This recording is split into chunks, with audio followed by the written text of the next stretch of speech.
La relance du train urbain de la ville de Kinshasa, c'est désormais chose effective. Après plusieurs décennies, au terme des travaux de réhabilitation et de modernisation du réseau ferroviaire. Le président de la République, Félix Antoine Tshisekedi Tshilombo, a procédé ce mardi 30 juin 2026, jour anniversaire de l'indépendance de la République démocratique du Congo, au lancement du train urbain dans sa première phase sur la ligne Gare Centrale Aéroport International de Njili. En compagnie de la distinguée première dame Denise Nyakeru Tshisekedi, le chef de l'État a pris place à bord du train urbain à destination de l'aéroport international de Njili.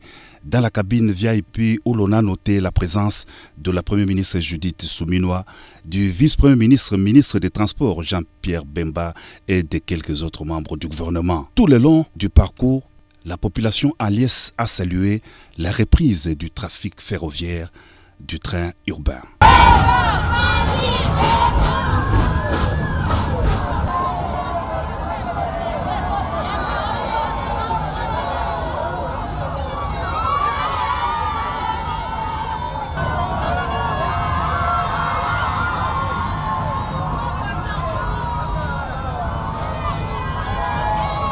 Kinshasa a connu une croissance démographique rapide au cours des dernières décennies en remettant à neuf et en assurant l'extension du réseau ferroviaire existant.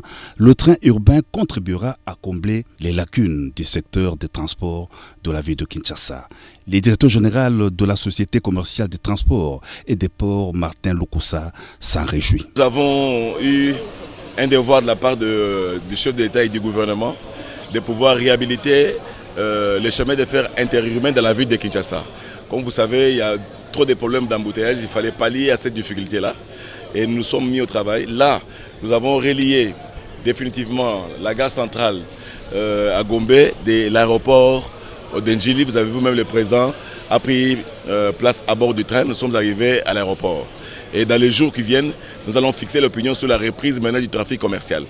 Voilà, donc nous sommes en train de nous battre contre les phénomènes des embouteillages. Comme vous savez, les trains prennent beaucoup de gens à la fois. Donc nous allons transporter des masses et à moindre coût pour que nous puissions alléger la route par rapport aux impondérables et aux pollutions qu'il y a sur la route, les accidents, et tout ça, tout ce qui va avec.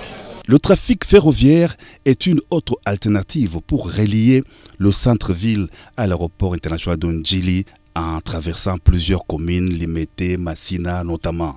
C'est par des ovations frénétiques que la population a accueilli l'arrivée du président de la République à l'aéroport international de Njili.